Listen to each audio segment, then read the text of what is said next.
대표님 안녕하세요. 안녕하십니까. 네, 오늘 대다수의 종목들이 하락세를 보였지만 유한양행이 장중 신고가를 재차 경신하면서 관심을 받았습니다. 유한양행이 블록버스터 신약 출시를 예고했는데 기대감이 큰 상황이죠.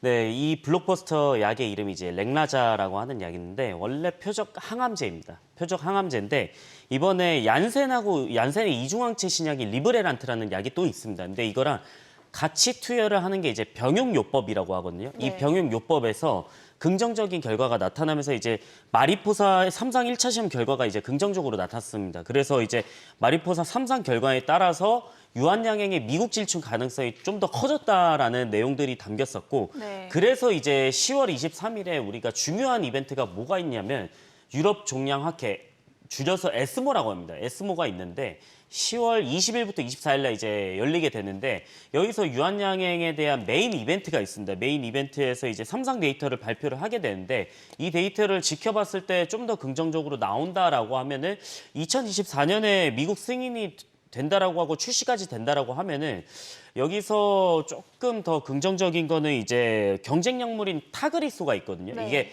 아스트라제네카 거입니다. 아스트라제네카는 우리가 예전에 좀 기억을 해보면 코로나 백신으로 좀 유명했던 경험들이 있습니다. 이 맞아요. 타그리소에 대한 경쟁 약물을 좀 위협할 수 있지 않을까라는 긍정적인 내용이 있었고 여기서 주요 내용을 보자면은 1차 평가 지표에서 무진행 생존 기간에 대해서 타그리소 단독요법 대비해서 통계적으로 좀 유의성이 확보되었다. 이거는 좀 자료를 봐야겠죠. 그다음에 두 번째에서는 이제 병용요법에서 안정성 데이터가 일관적으로 유지가 됐다는 게 있었는데 이게 무슨 말이냐면 보통 약을 2개를 투여할 때는 조금 리스크가 있습니다. 왜냐하면 부작용이 생길 수도 있고 사망사고가 발생할 수도 있는데 여기에서 안정성 데이터가 굉장히 좀 중요하거든요. 여기서 네. 안정성 데이터가 확보가 됐다는 거였고 그다음에 세 번째로는 2차 평가 지표에서 전체 생존 기간 대비 타그리소 단독요법 대비해서 좀 더 괜찮았다라는 거는 결국에는 경쟁 약물 대비해서 좀 발전 가능성이 있다라는 것이었기 때문에 오늘 유한양의 강세가 보이지 않았나라고 말씀드리겠습니다. 네,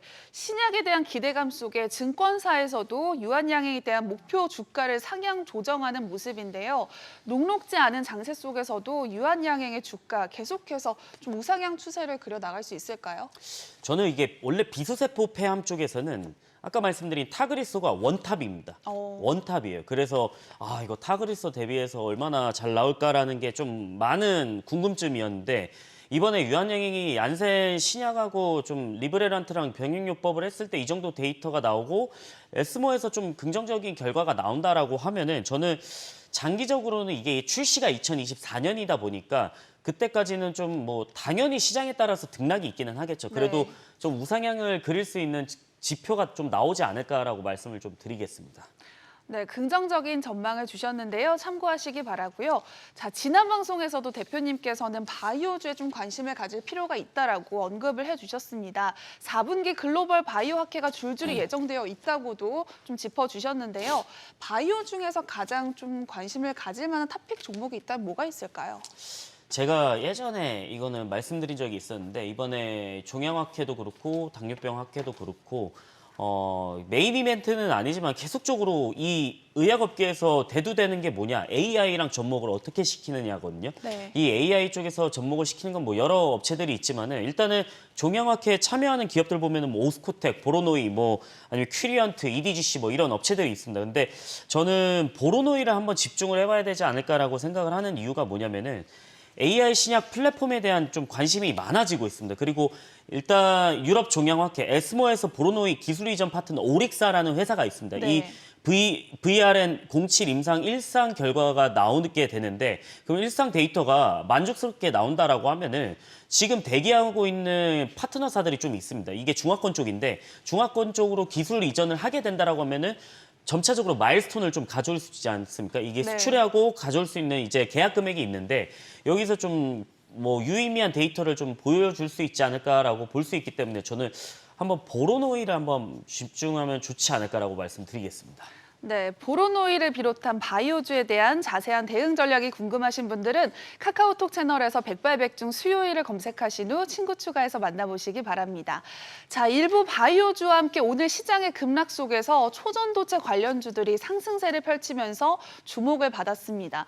자, 잊을만 하면 다시금 이렇게 들썩이는 이유 정말 뭔지 저는 너무 궁금해요. 오늘은 사실 특별한 이슈는 없었습니다. 네. 특별한 이슈는 없었는데 오늘 시장이 굉장히 좀 부진하지 않았습니까? 네. 뭐 코스피, 코스닥 같은 경우에 4% 이상 이제 하락을 하면서 굉장히 좀 안 좋은 모습들을 보였는데 보통 이런 시장에서는 어떤 딱 한 이슈가 나오거나 과거에 이슈가 쫙 나왔다가 급등했다가 쭉 조정을 나오는 종목들이 가끔은 부각을 받을 때가 있어요.